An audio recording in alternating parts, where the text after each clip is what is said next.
Hola, bienvenidos aquí. Gracias que ya se estén conectando, qué emoción. Estoy muy emocionada de empezar este curso canábico gratuito, que quede muy claro que es gratuito, porque pues es muy importante para mí compartir esta información y hoy tengo el honor de tener aquí al doctor Osiris González. Muchas gracias, Osiris, por estar aquí compartiendo este espacio conmigo. Este, les voy a decir un poquito la semblanza de Osiris, mientras mi gato intenta pasar. Bueno, pero Osiris es de Ciudad de México, es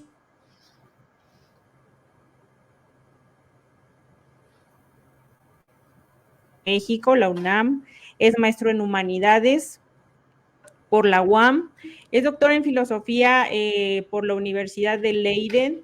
Ahí yo, Osiris, no sé cómo se pronuncian unos nombres de extranjeros, pero tú me ayudas. Su tesis doctoral se llama Tlamalitzli, Claro. la sabiduría del pueblo náhuatl, filosofía intercultural y derecho a la tierra. Este trabajo ha sido publicado por la Universidad de Leiden y realizó una estancia postdoctoral en la Universidad de Canadá, en el Departamento de Historia. Actualmente está en una estancia postdoctoral en el Instituto de Investigaciones Filosóficas Luis Villoro de la Universidad Michoacana de San Nicolás de Hidalgo. Ha sido docente de la licenciatura en la Facultad de Filosofía de la UNAM, en donde impartió los cursos de Problemas de Filosofía en México y América Latina y Problemas de Filosofía de la Historia y las Ciencias Sociales, de esto del 2013 al 2016, y también por esos años, 2015, fue reconocido con la beca Grupo Coimbra para jóvenes profesores e investigadores de universidades de América Latina. Actualmente es investigador asociado del Grupo de Investigación sobre Filosofía y Psicodélicos de la Universidad de Exeter, Inglaterra, y también es integrante del Chacruna Institute for Psychedelic Plant Medicines, con sede en San Francisco, California, miembro fundador de Vía Sinapsis, que es una sociedad académica centrada en la organización del Congreso Universitario sobre Sustancias Psicoactivas, auspiciado por la Facultad de Filosofía y Letras de la Universidad Autónoma de México desde el año 2014. Entonces, nosotros estamos aquí con el doctor Osiris para discutir, que nos presente este tema de por qué hacer un curso gratuito de cannabis. Él va a tener este espacio para compartir su información y cuando ustedes quieran pueden estar escribiendo en el chat y las preguntas van a ser contestadas al final. Entonces, Osiris, muchas gracias por estar aquí en la inauguración de Hola, este hola, curso, buenas el tardes. primer ¿Se tema. escucha? Se escucha, bueno, yo escucho muy bien. Hola, pues antes que nada, muchas gracias por la invitación a esta primera sesión del curso. Es un honor y un gusto estar con todos ustedes compartiendo esta sesión. Y bueno, quisiera más bien hacerlo a modo de charla. Traigo algunas presentaciones alguna presentación de investigación que he realizado desde hace algunos años, pero no quisiera adelantarme a ninguno de los temas del curso y entonces yo voy a abordar precisamente algunos de los temas que no, y comentar algunas de las líneas de investigación. Primero, para responder a la pregunta que da pie a este conversatorio y que es la introducción al curso de por qué hacer un curso y por qué hacer un curso educativo de cannabis y por qué difundirlo, ¿no? De manera gratuita. En primer lugar, tiene que ver con la educación.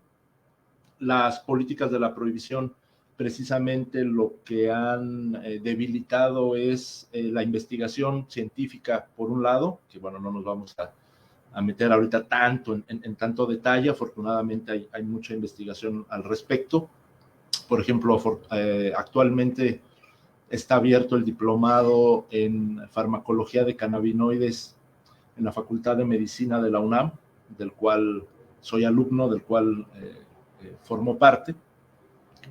Pero además de estos espacios profesionales que luego son también un poco cerrados o demasiado especializados, es importante hablar de otros usos culturales, por ejemplo. Y entonces las políticas de la prohibición lo que han hecho es inhibir la investigación, por un lado, y por otro lado la educación. En ese sentido es importante desarrollar iniciativas ciudadanas como esta para llenar un hueco, un vacío que no ha cumplido ni el Estado ni la iniciativa privada tampoco. Es decir, hay un déficit de educación sobre estos temas y precisamente yo celebro la iniciativa de este curso, porque este tipo de cursos organizados de manera independiente desde la sociedad civil, pues permiten eso, ¿no? La autoformación, la autoeducación, el autogobierno, ¿no? Entonces, bueno, vamos a ir comentando algunos temas. Como les decía, bueno, esto es parte de investigación que he realizado. Yo empecé a investigar profesionalmente sobre las sustancias psicoactivas desde el 2007, ya tiene un rato, con un proyecto que metí precisamente para la maestría en la UNAM, que por las políticas de la prohibición efectivamente no fue aceptado, y entonces a partir de ahí empecé a investigar sobre el tema, ¿no? Con una formación en filosofía, pues bueno, lo que me interesa es hablar sobre los posibles usos filosóficos, ¿no? que tienen las sustancias psicoactivas, en este caso los psicodélicos o el cannabis, ¿no? Y esto es parte, bueno, de un libro que está ahí, en proceso, que ya está listo y que, bueno, hay que terminar. Ahora lo hemos cambiado un poquito a filosofía psicodélica. Así empezó esto en el 2007 y, bueno, ha ido evolucionando, ¿no? Entonces, en ese sentido, bueno, tenemos aquí una fenomenología del cannabis, una genealogía del cannabis, que son, digamos, formas filosóficas de abordar el tema, ¿no? De las que hablaremos ya posteriormente, ¿no? Bueno, cosas, ¿no? Muy generales, ¿no? Que es muy importante reconocer. Bueno, primero, reconocer las sustancias activas o los principales cannabinoides. En ese sentido se pueden distinguir diferentes tipos de cannabinoides, de cannabinoides. Por ejemplo, los fitocannabinoides, que es principalmente la planta de Cannabis sativa. Hay 3 especies: Cannabis sativa, Cannabis indica y Cannabis ruderalis, pero ahora por la hibridación de todas esas especies, los investigadores tienden a denominarlas en una sola especie genérica, que es Cannabis sativa, y aproximadamente han sido identificados 60 cannabinoides, de los cuales el que causa las propiedades psicoactivas o psicotrópicas, más bien, porque el CBD también es psicoactivo, hay un debate en ese sentido, es el THC, el delta 9 THC. Está el CBD, pero también está el cannabidiol, la cannabivarina, ¿no? Y hay varios de estos cannabinoides. Están también los endocannabinoides, es decir, uno de los descubrimientos, uno de los avances más notables, pues fue el descubrimiento del sistema endocannabinoide, precisamente por el investigador israelí Rafael Meshulam, que descubrió precisamente que los seres humanos y los animales tenemos un sistema, ¿no? Que es el sistema endocannabinoide, que trabaja de manera coordinada con el sistema nervioso central, que está muy relacionado precisamente con las propiedades analgésicas, ¿no? Hay 2 receptores que se han identificado, el CB1 y CB2, cada uno se relaciona con algunos elementos muy específicos, y bueno, todos estos estudios, todas estas aportaciones, primero de Rafael Meshulam con el descubrimiento del sistema endocannabinoide, y luego la investigación precisamente ya en el ramo de la farmacología, pues nos han llevado a un conocimiento más amplio. Todos hemos consumido algún cannabinoide de alguna manera, ¿no? También hay cannabinoides sintéticos, ¿no? Que se producen en el laboratorio y que son distintos a los fitocannabinoides. Los cannabinoides sintéticos sí tienen un grado de toxicidad que no tienen, por ejemplo, los cannabinoides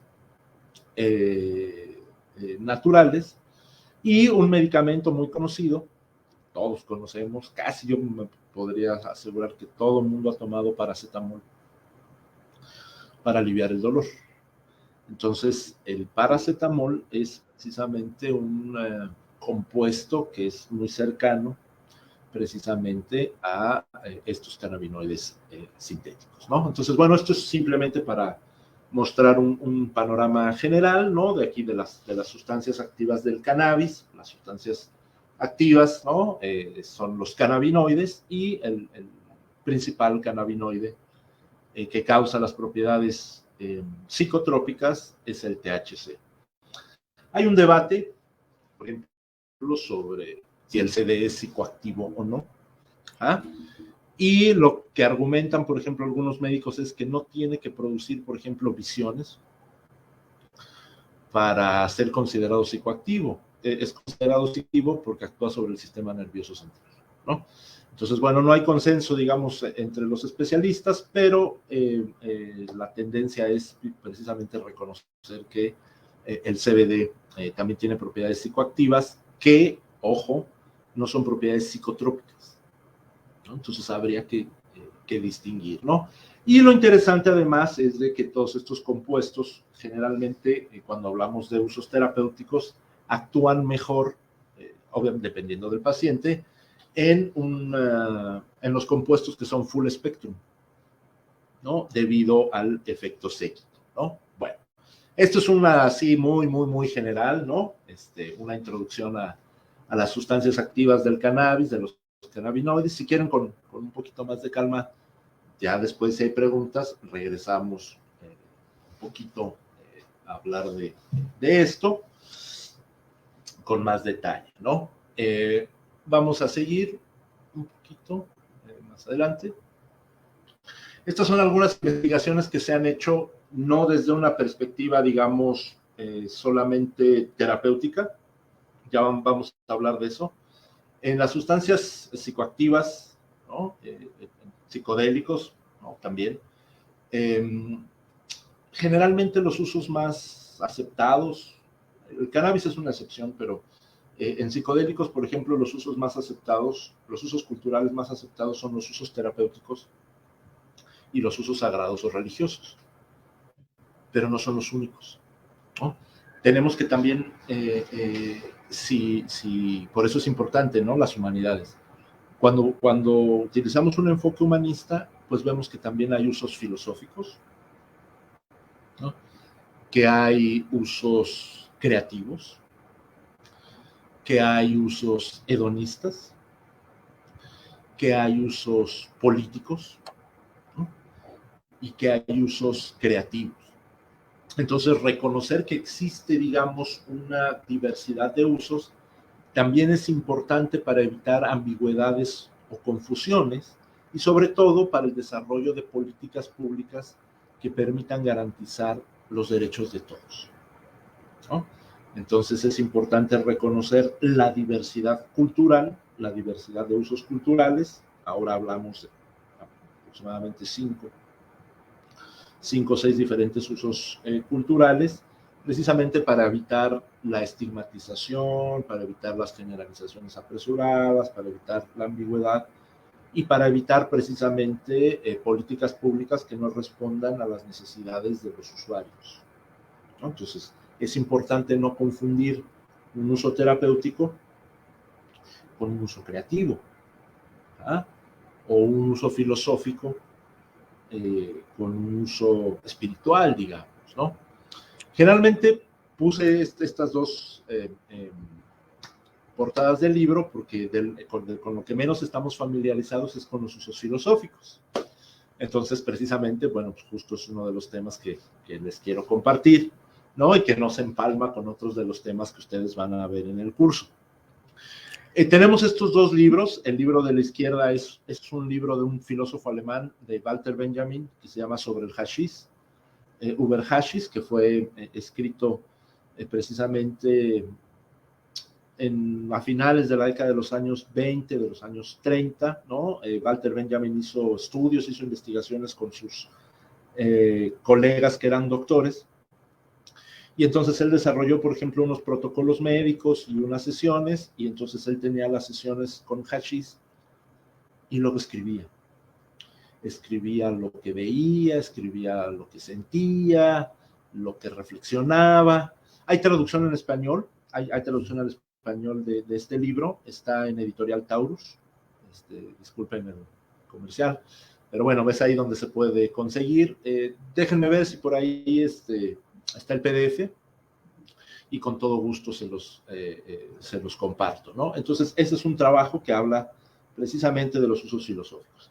Y el de la derecha es un libro también muy bonito, ¿no? Que a mí me encantó desde que lo leí cuando era un joven, porque además da una información muy precisa. Antonio Escotado es un filósofo, abogado y sociólogo español que ha escrito sobre estos temas.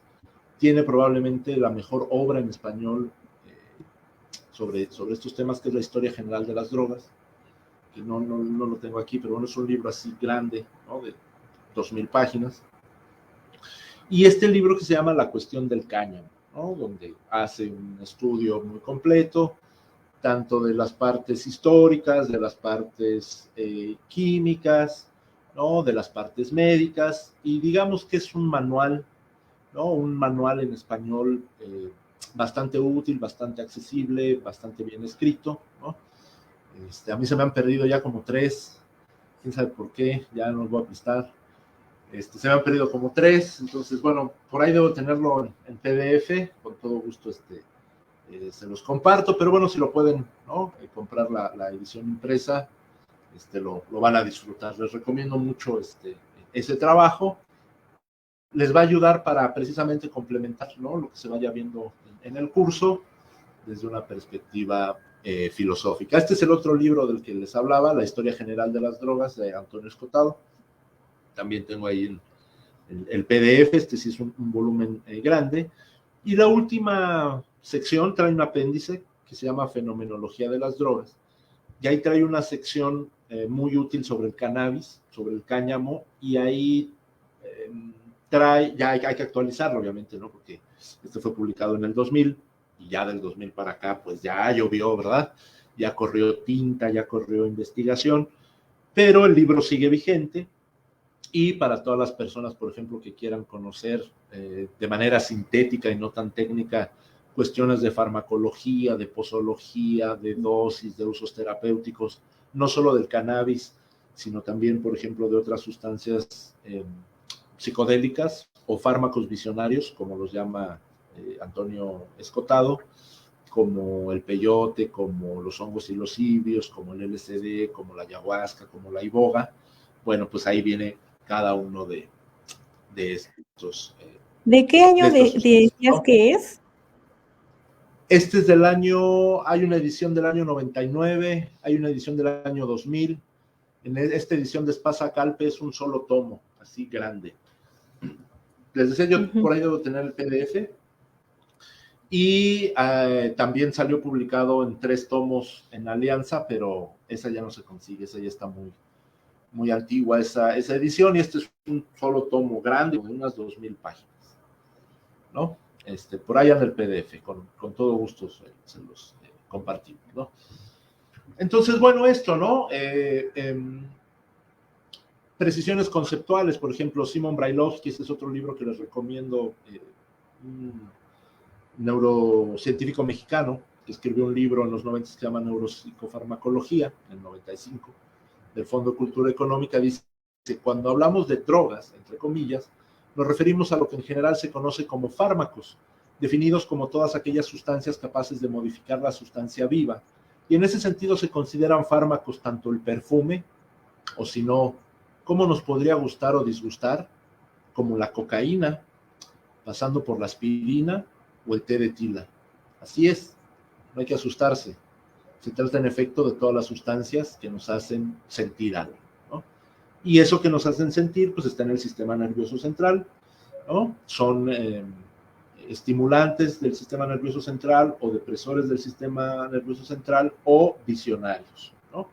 Entonces, bueno, el cannabis, según la clasificación de Antonio Escotado, sería una sustancia de potencia visionaria leve o media, ¿no? Bueno, y lo que decíamos, los diferentes tipos de usos, ¿no? Usos sagrados, usos terapéuticos, usos recreativos, usos hedonistas, usos filosóficos, ¿no?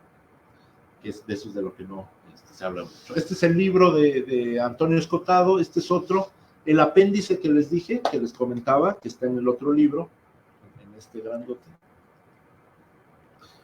En este, el apéndice también fue publicado como libro independiente, se llama Aprendiendo de las drogas, usos y abusos, prejuicios y desafíos. Entonces también para todos los que tengan la intención de acercarse, este es un libro muy didáctico, ¿no? Donde viene precisamente la información, sustancia, dosis terapéutica, posología, farmacocinética, ¿no? Es un manual muy útil para los usuarios y sobre todo pensando en reducción de daños, ¿no? Un enfoque filosófico, ¿no? Que es lo que decía, ¿no? Sobre este punto, la cannabis es un fármaco, ¿no? Por sus propiedades terapéuticas.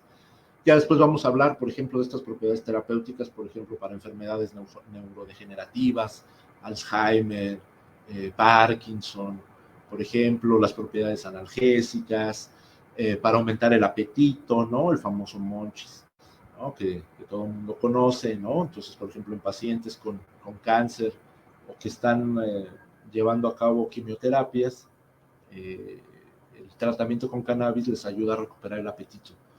Y si recuperan el apetito, pues eso les ayuda a no perder peso, por ejemplo, ¿no? de la quimioterapia, ¿no? Bueno, un fármaco puede ser simultáneamente vida, muerte, cielo, infierno, dolor y placer. Esa facultad de aliviar y matar es la piedra de toque que deja entrever un aspecto filosófico que usualmente queda soslayado por la histeria y el morbo. Unos fármacos serán más tóxicos y otros menos, pero ninguno será sustancia inicua o mera ponzoña, ¿no? Como lo muestra un poco de acuciosidad filosófica, la palabra droga resulta demasiado general y ambigua para abordar con serenidad un problema que requiere de una precisión conceptual notable.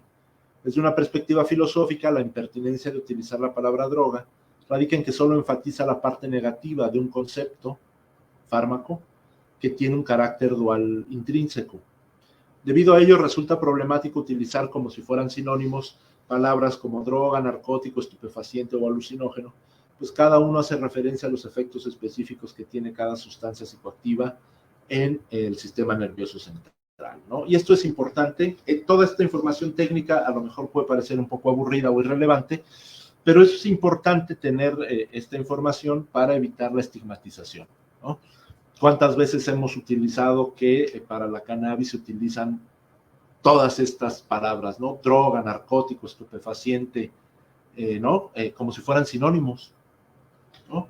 Y la cannabis, pues no es un narcótico es el opio, ajá. La cannabis no es un estupefaciente, ¿no? Inclusive estos conceptos ya llevan una carga, ¿no? Negativa, implícita, ¿no? Por eso es importante reflexionar y cuestionarlos. Y para eso es la educación y para eso son estos cursos, ¿no? Imagínense cuántos problemas se podrían evitar a nivel familiar, a nivel escolar, a nivel médico, a nivel de políticas públicas, si precisamente tuviéramos esta educación canábica, ¿no? Bueno, la procedencia del cannabis, ¿no? Un poquito también, no voy a abundar porque es la lección 1, nada más algunas cosas. Por ejemplo, me vi aquí en México, no me fui hasta China, por ejemplo, ¿no? Con la arqueología, ¿no? La cannabis viene de Oriente, China, el Tíbet, Mongolia, ¿no? Hay registros, evidencia arqueológica de hace aproximadamente unos 8,000 años, ¿no? Hay tratados chinos de hace 5,000, 3,000 años que hacen referencia a, por ejemplo, los usos terapéuticos de la cannabis. En el caso de México, que es un poquito lo que nos ocupa y preocupa, la planta de la cannabis llegó a América en el siglo XVI. Ahorita no tengo el dato, sí lo tenía aquí. Bueno, ahorita se los comparto. Llegó primero a Chile, Y llegó precisamente con los barcos, porque las velas de los barcos y el hilo cáñamo, se sea de cáñamo, era muy utilizado en la industria marítima. Entonces, llegó, la corona española inclusive recomendó, sugirió las plantaciones de cáñamo industrial, ¿no? Y una vez que se establecieron precisamente estas plantaciones de cáñamo industrial para suplir de velas, hilo y otros suplementos a la industria de la navegación, pues bueno, ¿no? También se empezaron a experimentar sus propiedades psicoactivas, ¿no? No existe evidencia del uso de cannabis en los pueblos originarios antes de la colonización, antes del siglo XVI, tal y como lo sugiere un texto escrito por Diego Rivera. Ya ven que Diego Rivera era muy entusiasta, ¿no? Le gustaba quemar las patas al diablo con sus cuates, ¿no? Y entonces escribió un manifiesto donde decían que, por ejemplo, los aztecas fumaban cannabis. Y cuidado, ¿no? O sea, justo por eso es importante la cuestión histórica, ¿no? Esto no puede ser así, porque efectivamente la cannabis no es endémica de América, ¿no? Cannabis índica proviene del continente asiático, y es precisamente, ¿no? Una planta que se adapta al clima, a la altura, a las circunstancias geográficas, pero también culturales. Entonces, las investigaciones antropológicas mencionan, por ejemplo, que los pueblos Cora y Ñañú han incorporado la cannabis a sus rituales y ceremonias sagradas. Por ejemplo, el pueblo Ñañú u Otomí, ¿no? Ñañú es como ellos se denominan, considera, o el nombre que le dan a la cannabis es el de Santa Rosa, ¿no? La Santa Rosa. Hay investigaciones, por ejemplo, antropológicas de Jorgelina Reynoso, es una antropóloga, que ha trabajado, por ejemplo, en comunidades otomí, estos rituales de la Santa Rosa, basada en la investigación, por ejemplo, de Galinier, y algunos otros colegas que tienen conocimiento del tema y que pertenecen al pueblo ñañú, pues bueno, han verificado, han corroborado esta información. Hay estudios donde se muestra cómo se usan rituales, ¿no? Los rituales de la Santa Rosa, y de hecho el pueblo ñañú pues no le llama no le llama cannabis, no le llama marihuana, ¿no? Todos estos nombres populares que conocemos, sino que para ellos el nombre en ñañú es Xunfodeni, y en castellano es la Santa Rosa, ¿no? Entonces vemos cómo efectivamente la planta, ¿no? También no solo se adaptó al clima, a la altura, ¿no? de un nuevo continente, sino que hubo una renovación, una reapropiación de los usos culturales por parte de los pueblos originarios de México, y ese es un aspecto muy interesante que casi solo pasa con el cannabis, ¿no? Con otras plantas es más complicado, ¿no? Y bueno, los usos industriales, ¿no? Lo que les hablaba, ¿no? Del hilo cáñamo. Aquí tenemos algunos ejemplos. También se puede hacer combustible, ¿no? Aquí tenemos aceite de hemp, ¿no? Biocombustibles, que son, digamos, otros de los usos, ¿no? Si se dieron cuenta, por ejemplo, no hablé de usos industriales, ¿no? Tengo que actualizar esa laminita de los usos, ¿no? Para incluir precisamente eso, ¿no? De lo que tampoco se habla mucho, ¿no? Porque generalmente la cannabis se relaciona con el uso individual y pocas veces se pone énfasis, ¿no? En estos usos industriales que tiene, en este caso del aceite, del concreto, ¿no? Que afortunadamente en México ya también se están haciendo estos proyectos. Yo vi en Tetecala que ya algunas muestras, por ejemplo, de bloques de concreto fabricados precisamente con cáñamo. Este es el nombre en inglés, pero bueno, estos son otros usos, ¿no? Los usos industriales, ¿no? Usos terapéuticos, ¿no? Que ya es de lo que habíamos hablado. Y bueno, esto va a haber una apertura del mercado en los próximos años, ¿no? Precisamente porque ya han cambiado las las regulaciones. Ahorita vamos a hablar de esto. Y bueno, el cannabis medicinal es una industria muy fuerte, pujante, internacional, ¿no? Con grandes inversionistas, con grandes sembradíos, plantas procesadoras, técnicos, químicos en Estados Unidos, principalmente en California, en Colorado y en Canadá, ¿no? En Canadá, por ejemplo, sí es legal a nivel federal, ¿no? Para consumo personal se puede conseguir por internet, hay dispensarios. En relación con la investigación, por ejemplo, ahorita hay un hospital que está investigando la interacción medicamentosa entre cannabis y antibióticos, es decir, están investigando, por ejemplo, si no, o si es posible o no dejar el cannabis, el consumo de cannabis mientras una persona está bajo tratamiento de antibióticos, ¿no? Sabemos que cuando una persona está en tratamiento de antibióticos, por ejemplo, no puede tomar alcohol. No es recomendable, por ejemplo, tomar alcohol por la interacción medicamentosa, los efectos secundarios, la toxicidad. Entonces, en Canadá, por ejemplo, en relación con los usos terapéuticos, como es legal ya desde hace algún tiempo, entonces están investigando las interacciones medicamentosas. No solo en Canadá, en Uruguay, ¿no? Para que no se crea que todo es el norte global. La regulación precisamente en Uruguay hace 10 años, precisamente en el 2014, yo creo que un poco más, Uruguay tiene un poco más, son de los avances que hizo Mujica, pues les ha permitido a los uruguayos ese marco legal estar a la vanguardia, ¿verdad? En la investigación. Entonces, bueno, eso en relación con los usos terapéuticos y también para simplemente mostrar que no todo es el norte global, ¿no? En relación con el cannabis, habría que voltear a ver a Uruguay y en Colombia, ¿no? Que también tienen un marco jurídico mucho más flexible. No sé cómo vayamos de tiempo, llevamos media hora. ¿Vamos bien? Vamos bien, vamos bien. Muchas gracias por toda esta información. Sí, sí, vamos bien, Osiris, no te preocupes. Muy bien. Cualquier cosa, también preguntas, dudas, comentarios, díganme, porque luego pues yo me voy, pero aquí cualquier cosa la vamos respondiendo, ¿no? Bueno, esto es lo que les comentaba, ¿no? De la interacción con el sistema endocannabinoide, por ejemplo, ¿no? Con enfermedades neurodegenerativas. Se ha demostrado o está en estudio precisamente que los cannabinoides, en particular el CBD,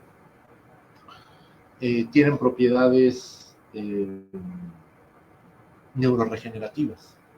Es decir, que en enfermedades neurodegenerativas como Parkinson y como Alzheimer contribuyen, ¿no? A que este proceso, ¿no? De oxidación y neurodegenerativo sea mucho más lento, retardado, ¿no? Se recomienda, por ejemplo, que los pacientes cuando están en el inicio o presentan síntomas iniciales, pues puedan ser atendidos precisamente con algunas gotas, precisamente, ¿no? De CBD en full spectrum, ¿no? Y bueno, ya luego platicaremos también sobre las vías de administración terapéutica, por ejemplo, ¿no? No es recomendable, en el caso de la medicina canábica, por ejemplo, fumar, o recomendar, ¿no? Fumar el churro, por ejemplo, ¿no? Por la combustión.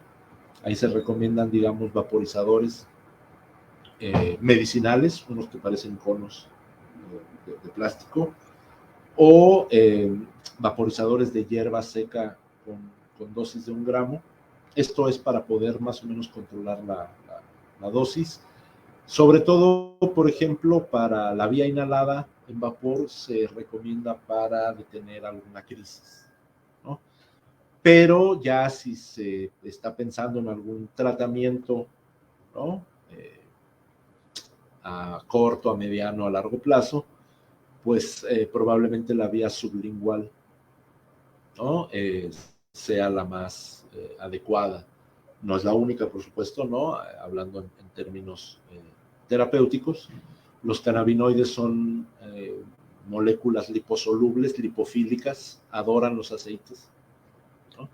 Entonces, eso, digamos, ¿no? El CBD o el THC precisamente en aceite por vía sublingual es una de las formas más recomendadas, ¿no? Terapéuticas, ¿no?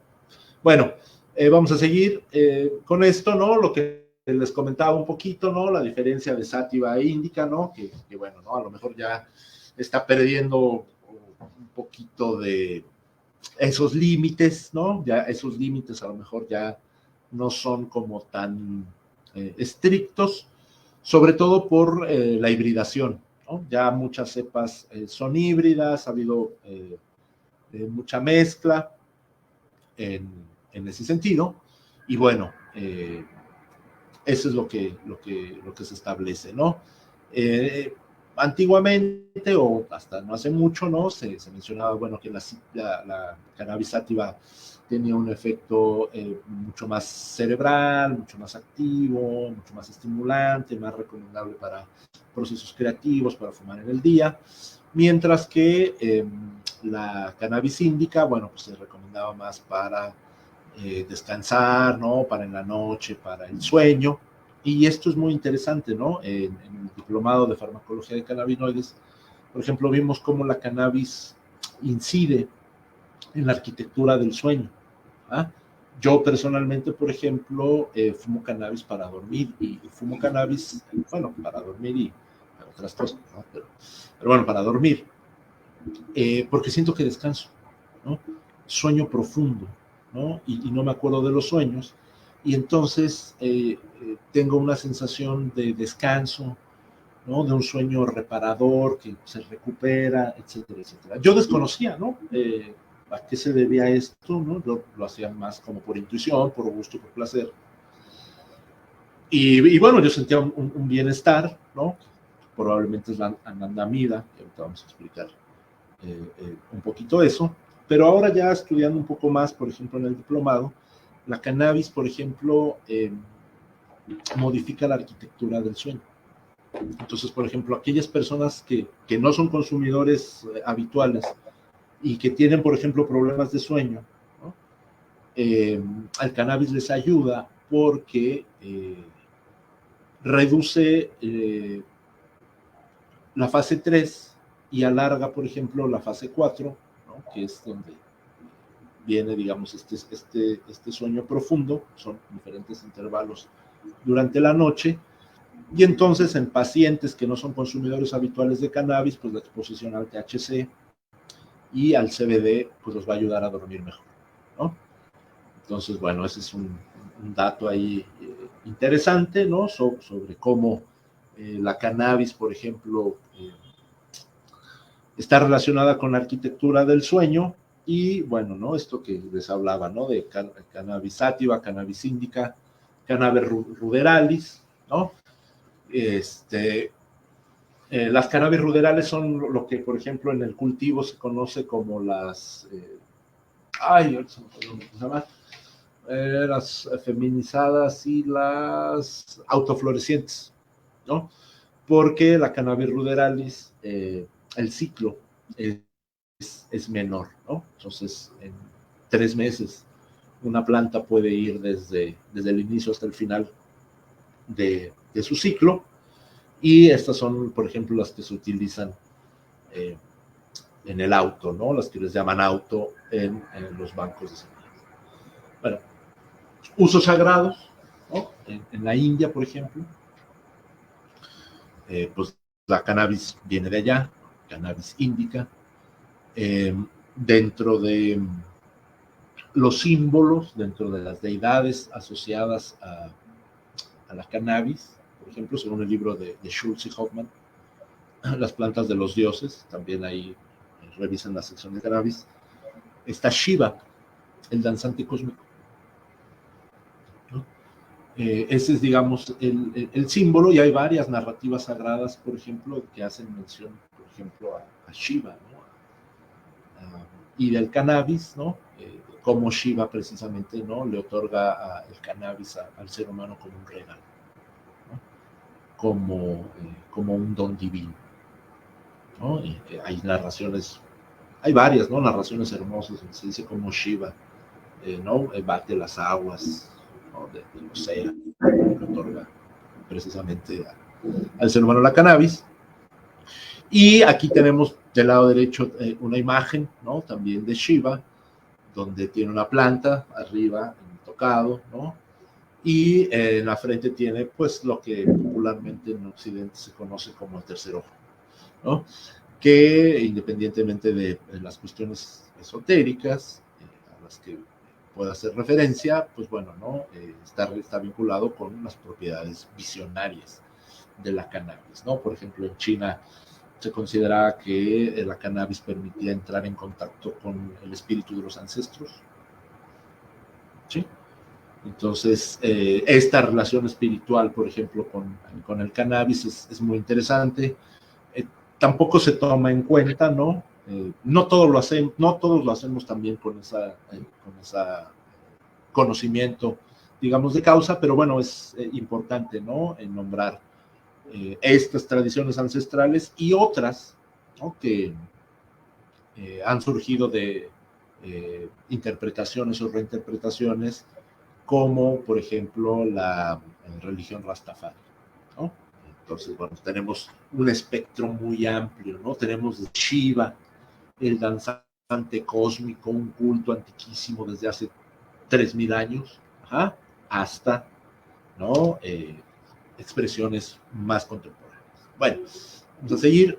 Estos son precisamente los sadhus, ¿no? El Nepal, que son personajes sagrados, místicos, que llevan a cabo diversas prácticas, ¿no? Ascéticas. Entonces, simplemente para que nos demos una idea, todas estas personas, si se dan cuenta, además, mayores, practican yoga, hacen yoga, practican la respiración, ¿no? Entonces, imagínense el entrenamiento, por ejemplo, que tienen ellos de esos cuerpos de 20 años haciendo yoga, el control de la respiración, ¿no? Ellos pueden llegar a estados modificados de conciencia sin necesidad, por ejemplo, de consumir el cannabis.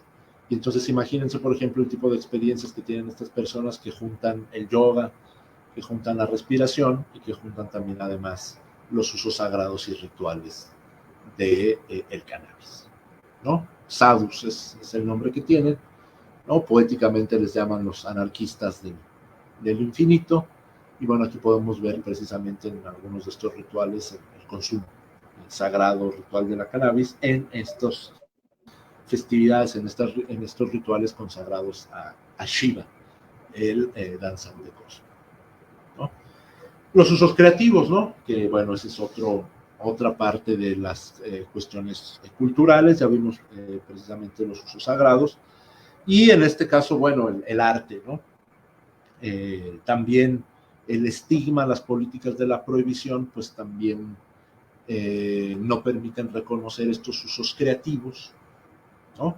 Un libro que les recomendaría mucho a quien esto de los usos creativos es Los paraísos artificiales, ¿no? de Charles Baudelaire, un libro del siglo XIX, donde precisamente desde una perspectiva poética nos habla sobre estos usos creativos, ¿no? En el siglo XIX, por ejemplo, se creó el Club de los Hashishins, que era un club donde se reunían escritores, antropólogos, artistas, y se consumía el hashish y se platicaba o se presentaban obras artísticas, ¿no? Ya sea de artes plásticas,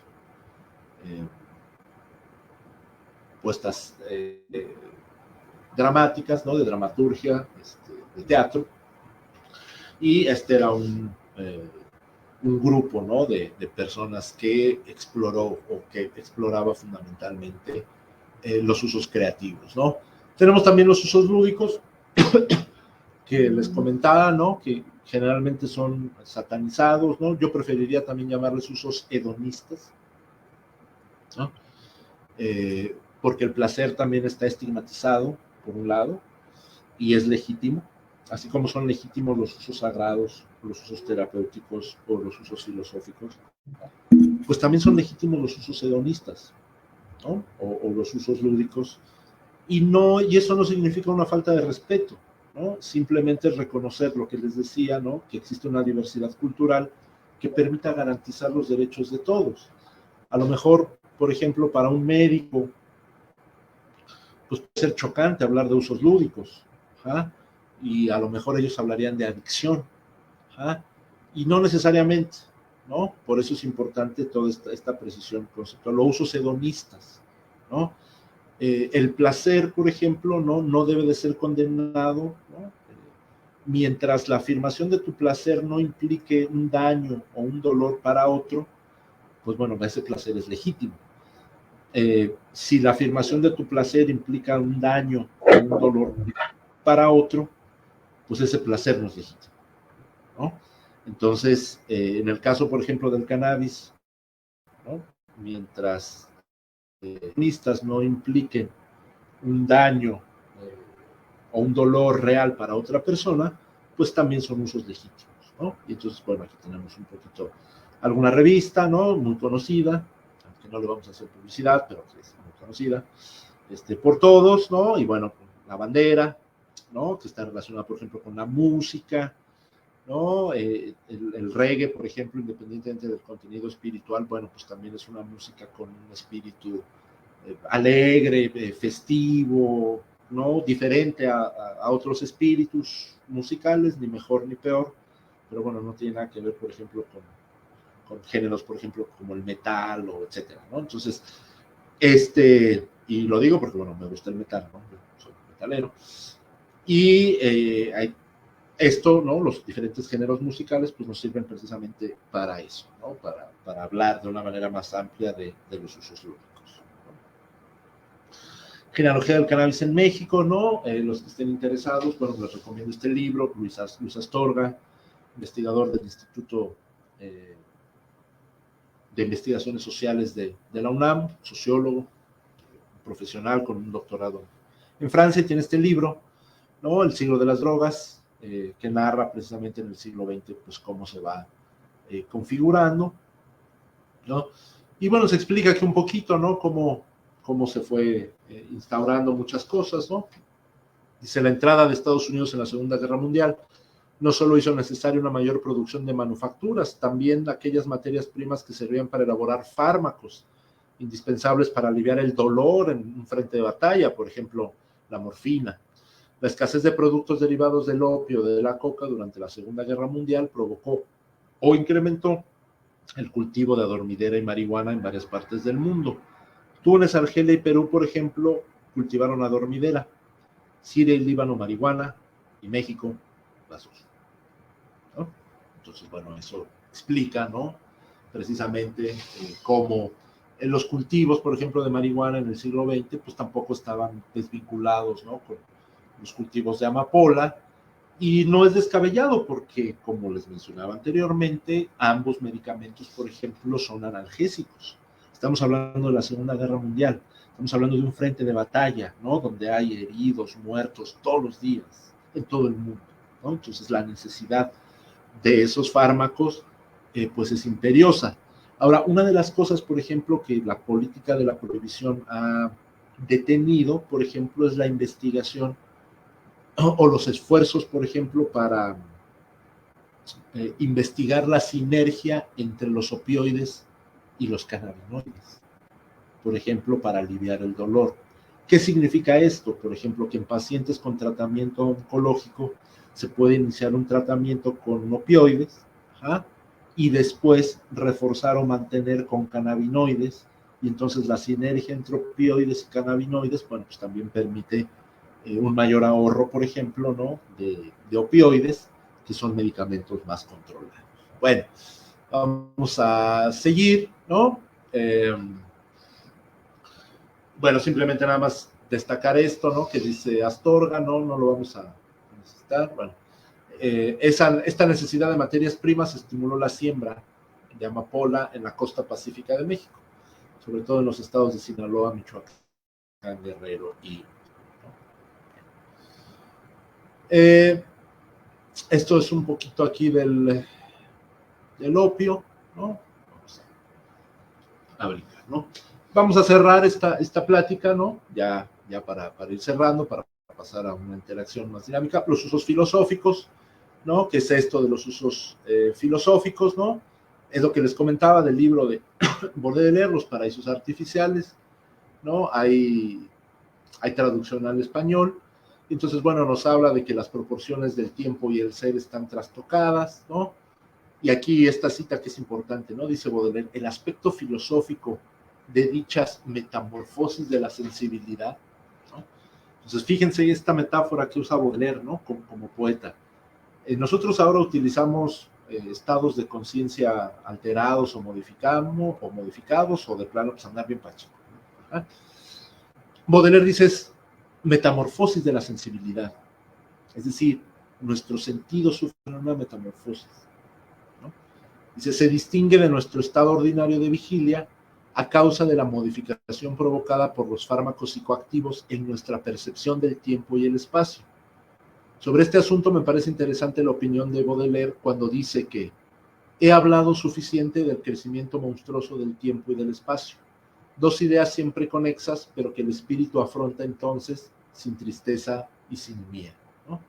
De este libro, ¿no? Entonces, bueno, pues les recomiendo ¿no? La sinestesia también, ¿no? En los textos, por ejemplo, de Benjamin, el que les digo sobre el hashish, ¿no? Rasgos capitales de la segunda impresión de hashish, ¿no? Dice Benjamin, el espacio se disfraza ante nosotros, se va poniendo tal un ser tentador los trajes de los estados de ánimo, ¿no? Luego dice Baudelaire, ¿no? Es justo en este fenómeno de refracción donde se expresa la agudeza de los sentidos atribuidas al uso estético del hashish, o sea, usos artísticos. Los sonidos se revisten de colores y los colores están llenos de música. Se diría que esto es muy natural y que todo cerebro poético concibe esas analogías en su estado sano y normal, pero ya he advertido al lector que en la embriaguez del hashish no había nada de positivamente sobrenatural, solo que esas analogías revisten entonces una vivacidad insólita, penetran, invaden, agobian el espíritu con su carácter despótico, ¿no? Entonces, bueno.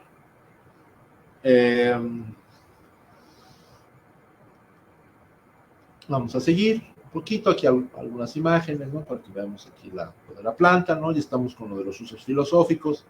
Vamos a ir cerrando, ustedes van a ver ya con más detalle en el curso, ¿no? Algunos temas.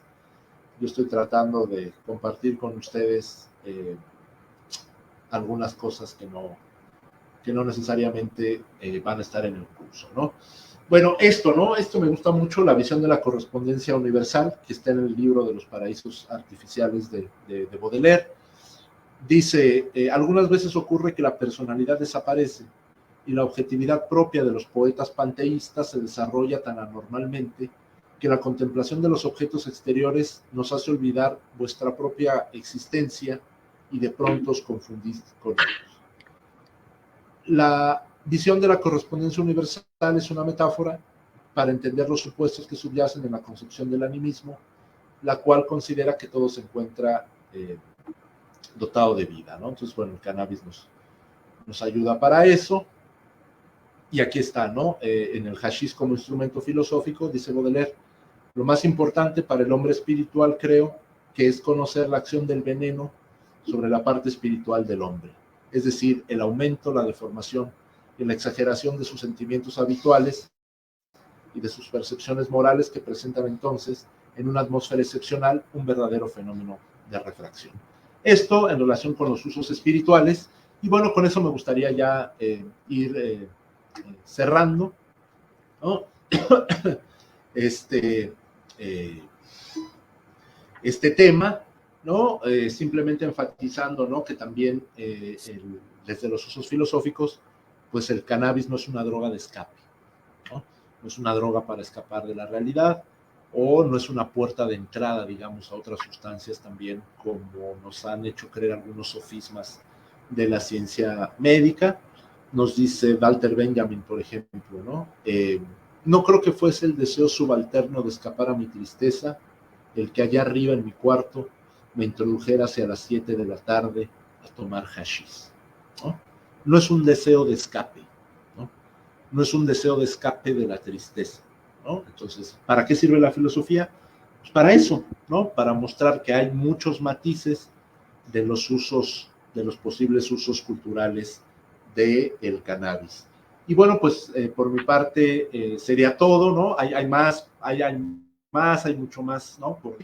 Pero bueno, gracias por su paciencia, espero no haberlos aburrido, esto era una introducción, ¿no? Van a tener el curso y bueno, simplemente pues nada más les comparto, ¿no? Que bueno, hay mucho, ¿no? Hay que decir, que discutir al respecto, ¿no? Esto es importante, ¿no? Que sepamos que la prohibición de la cannabis en México es inconstitucional, que hay que leer, que hay que informarse, ¿no? Y bueno, para eso es el curso, ya les hablarán un poco más, ¿no? Es la regulación en Uruguay, ¿no? Y bueno, muchas gracias, ¿no? Osiris. Sí. Y la imagen. Pues hay muchos comentarios. Quiero dar las gracias aquí a Pedro Rodríguez Rojas, que estuvo participando mucho contigo. Él ha leído bastante los libros que tú pusiste, y a favor de la marihuana, como siempre. Invito ahorita a los que estén viendo, si gustan hacer más preguntas, aparte de los comentarios. Nos saludaron desde Michoacán y desde Colombia, Osiris, te están viendo en Colombia. Ahorita no se ven ahí los comentarios, no sé por qué, pero ahorita estoy invitando a las personas que están viendo a hacer preguntas sobre lo que nos acabó de compartir Osiris, y a mí me parece muy interesante pues todas estas visiones que no tenemos, ¿no? Ahorita en México estamos muy metidos con esto del medicinal, con esto de la legalización, y prácticamente es eso, y lo demás se nos olvida de toda esta información que ya hay anteriormente, ¿no? O sea, no es como que la marihuana surgió hace 100 años y se prohibió y ahorita estamos en este lugar, sino que todos estos usos, toda esta información que tú nos vienes a presentar, pues es muy importante que sepa la gente que ya existía todo esto, que toda esta historia del cannabis no es como que en un país pasó todo, sino que fue en todo el mundo en donde hubo información, creación, filosofía, culturas antiguas hablando ya de los efectos de cannabis. Y me parece importante destacar esto de los conceptos arbitrarios para el uso de sustancias, ¿no? Como la palabra droga, por ejemplo. Sí, claro. Bueno, acá hay una pregunta, Sí. dice, ¿por qué? Bueno, te leo la pregunta y ya tú complementas. ¿Por qué cobran Hola. con mucho lucro en la Facultad de Medicina su diplomado? Son hasta 6,000 pesos. Dice la pregunta aquí de Pedro Rojas. Híjole, ahí sí No. no, bueno, yo no tendría la respuesta, ¿no? Porque yo no lo organicé, yo no lo coordino, pero son diferentes niveles.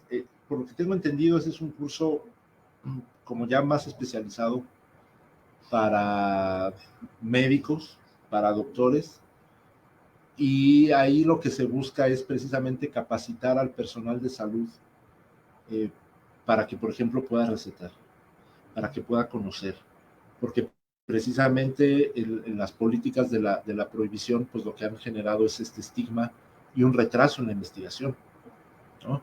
Entonces, les va a parecer un poco extraño lo que les voy a decir, pero hay médicos que fueron formados y que, por ejemplo, actualmente no conocen que existe el sistema endocannabinoide, ¿no? El sistema endocannabinoide apenas fue descubierto recientemente, ¿no? Entonces, hay muchos profesionales de la salud que no tienen esa actualización y que efectivamente el formado va enfocado a eso, porque hay un proceso también de selección, no nada más es solo económica, por ejemplo, bueno, lo pago y ya, sino que hay un proceso de, ¿no? Hay que enviar currículum y cosas. Entonces es básicamente para profesionales de la salud, pensando en qué es que va a tener pacientes, que ya tiene pacientes, que va a recetar, que va a dirigir algún laboratorio o alguna compañía,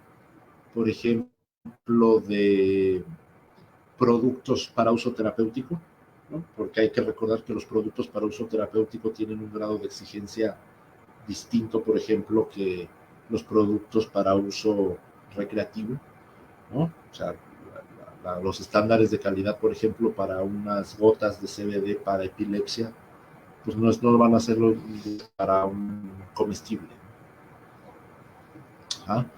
Entonces se requiere, por ejemplo, hablando de la trazabilidad, ¿no? del cannabis. Bueno, laboratorios en México a la fecha, eso no quiere decir que no los vaya a ver o que no pueda ver, pero que a la fecha, por ejemplo, que te puedan determinar la trazabilidad en un producto. Entonces, sí es un curso caro, es un curso que no es un curso técnico para especialistas. Sí, Pero sí precisamente está eso elevado. también. Y hay más caros, hay muchísimo más caros, no se espanten de ese, hay muchísimos más caros. Y este es también un objetivo del curso, pues presentarles esta información a personas que no son especialistas, pero que sepan que todo lo que se está haciendo con cannabis. Es bien importante que tengamos aquí a Osiris, personas que ya tienen mucho estudio de eso y que pueden compartir esta información gratuita. Entonces aprovechen este primer capítulo de todo lo que nos está diciendo Osiris. Y, o sea, sí, hay muchos cursos caros y por eso estamos aquí haciendo la alternativa. Siento mucho que te estigmaticen realmente a nosotros también por fumar marihuana, pero pues eso se trata toda esta información. Hay otra pregunta de Koyak Loki, donde pensamos en medicina, ¿cómo podemos hacer estos usos del día a día? ¿Qué opinas, Osiris? Bueno, ya ahí depende, por ejemplo, de los objetivos, ¿no? de cada paciente. En el caso de, lo único que les puedo decir que en el caso de los usos terapéuticos, por ejemplo, de la cena canábica, lo que se recomienda es que la atención sea personalizada. Es decir, se hace un traje y un protocolo a la medida del paciente. No es que haya ya, digamos, una receta o un estándar, ¿no? De, bueno, pues esto es lo que tienes que hacer o lo que tienes que tomar siempre, sino que efectivamente, ¿no? Hay que ir con un médico, ¿no? Hay varios médicos que son más abiertos, más accesibles y brindan precisamente, ¿no? Esa atención, ¿no? de medicina canábica. Inclusive ya hay algunas clínicas que están abiertas, por ejemplo en Tlaxcala, en Pachuca, ¿no? con profesionales de la salud, con médicos. Pero ahí lo correcto es con un profesional de la salud. Y también es curioso porque también a veces el paciente, o se han dado casos, por ejemplo, en que los pacientes pues no están abiertos, ¿no? Por ejemplo, a aceptar una alternativa de tratamiento, y ahí es donde adquiere sentido, ¿no? Donde adquiere peso, pues precisamente todos estos cursos, ¿no? Una ciudadanía educada, ¿no? Puede estar mejor informada y puede tomar mejores decisiones, ¿no? Les voy a comentar así un caso que nos comentaba un profe de ahí que es médico, ¿no? Me omito el nombre por ética profesional, ¿no? Pero él comentaba que tenía una paciente, la paciente adulto mayor, ¿no? Y bueno, había que, era un tema me parece, de dolor crónico, no sé qué. Y entonces el médico le sugirió a la paciente, ¿no? Que por qué no usaba CBD, o sea, ni siquiera THC, ¿no? ¿Por qué? Y bueno, la paciente pues no aceptó el tratamiento, pues ya saben que entre colegas se conocen. Y entonces otro colega le habla, ¿trataste a esta paciente? Sí, yo la fui a ver. Dice, es que después de que la fuiste a ver, me habló y me contó y me dijo, ¿no? Un doctor marihuano, ¿no? Me dijo que tomara drogas, ¿sale? Y entonces, por ejemplo, la señora ni siquiera, ¿no? O sea, por el estigma, ¿no? Por todo lo que hay alrededor, todo este estigma cultural, pues ni siquiera escuchar la posibilidad, porque pues era un doctor marihuano, era un médico marihuano, pues que le quería, ¿no? Entre médicos pues se conocen, ¿no? Y oye, colega, paciente, me dijo que te había visto a ti primero y pues me dijo esto, ¿no?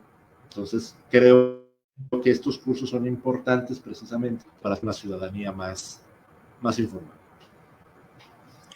Así es, exactamente, pues sí, aunque no lo crean, hay médicos que no saben del sistema endocannabinoide, no se los enseñan precisamente por todo este estigma ilegal, por eso no se deja hacer investigación, por eso todavía no sabemos bien las interacciones, por eso son todavía como a veces un mito, por eso existen estas pacientes que les dicen médicos marihuanos, o sea,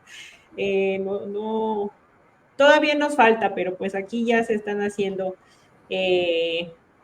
estos cursos. Aquí dice, y la estimación de este enfocado en distintas partes del sistema endocannabinoide es verdad que se guían como un tratador a un órgano diana.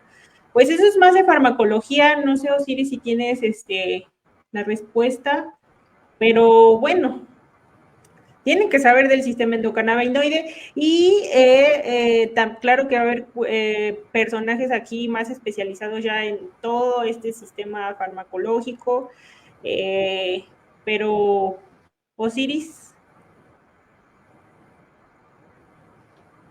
Bueno, simplemente nada más los medios terapéuticas, ¿no?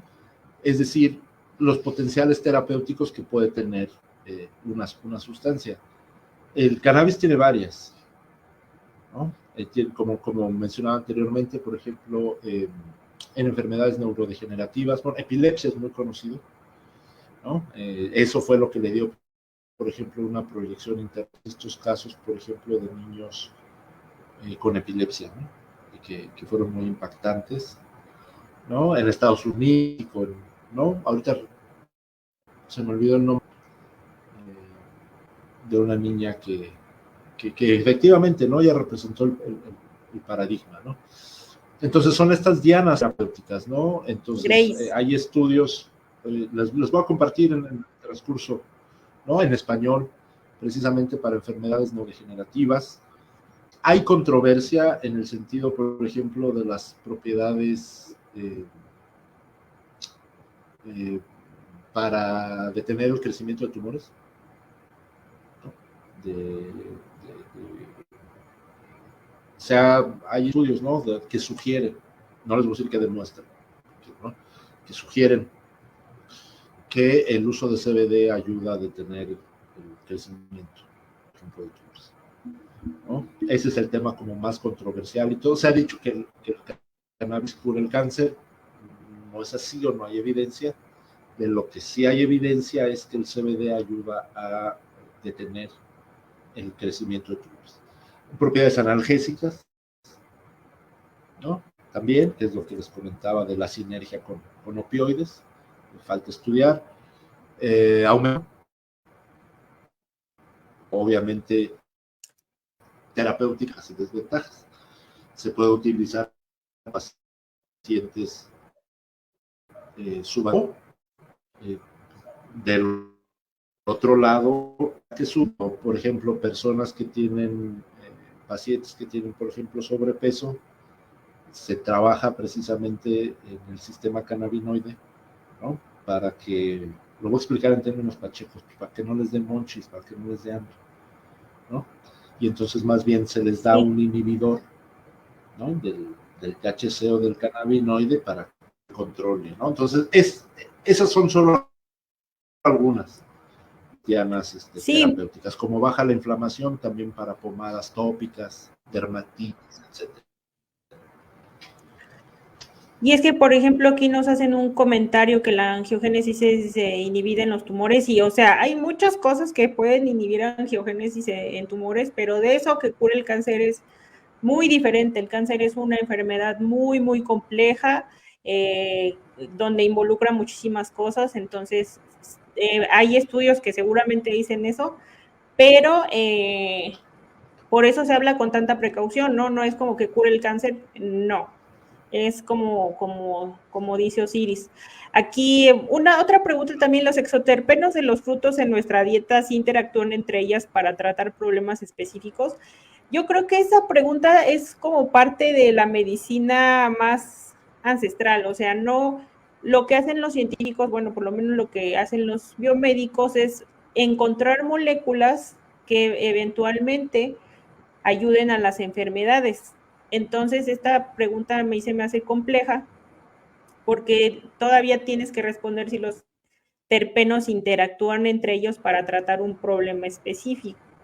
Y ya, pues, terpenos tiene todo lo que huele, ¿no? Entonces, probablemente sí, y probablemente mi respuesta esté correcta. Entonces, es compleja esta pregunta. Y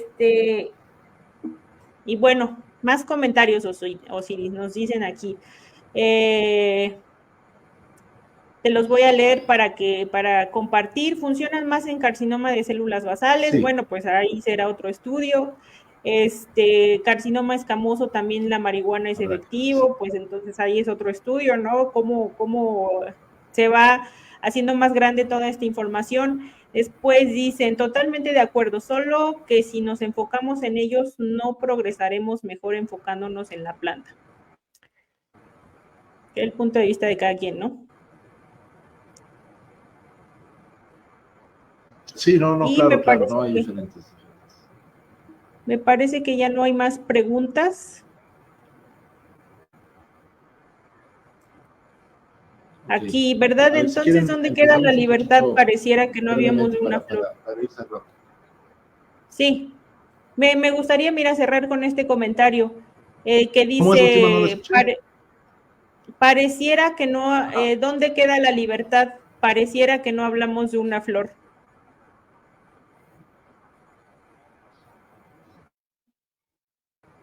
¿Sí me escuchaste? Ahí en ese sentido, bueno, ahí el tema de la libertad cognitiva, sí, el tema de la libertad, ¿no? El tema de la libertad.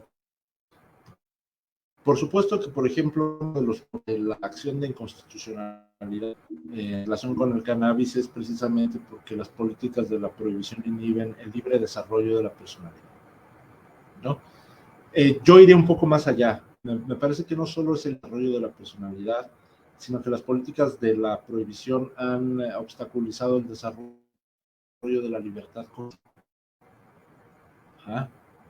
Pues la libertad personal a nivel individual, libertad cognitiva, por ejemplo, de grupos de investigadores, de organizaciones sociales, de instituciones de investigación, de universidades, ¿no? Entonces, las políticas de la prohibición en realidad atentan contra el derecho a la libertad cognitiva, ¿no? Que es la capacidad de reflexionar cualquier teoría, costumbre, ley,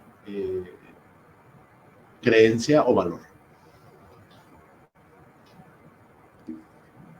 Y ahí está pues sí, la libertad que se busca al hacer uso de estas plantas, que como dice el comentario, pues es una flor, es una planta. Y nosotros somos los que nos damos todas estas Sí, libertades con la claro. planta.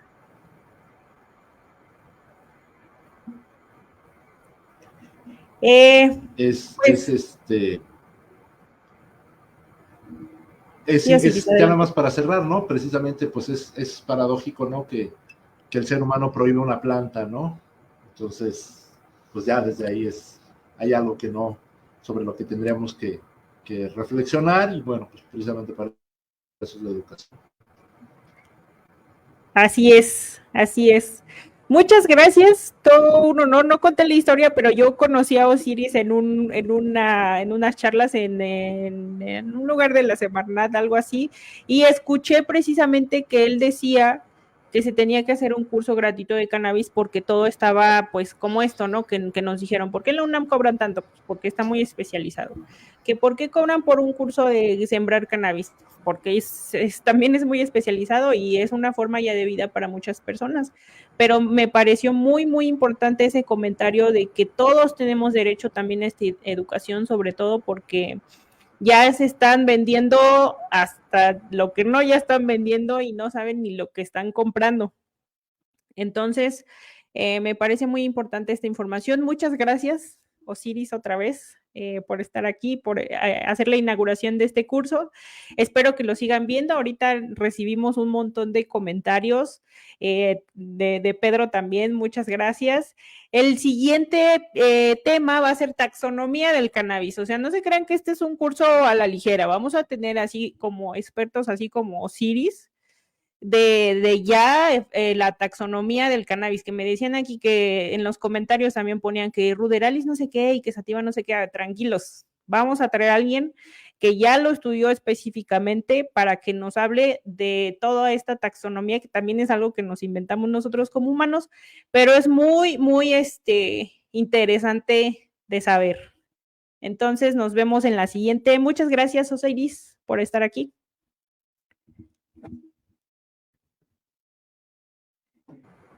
Al contrario, gracias a ti y con mucho gusto.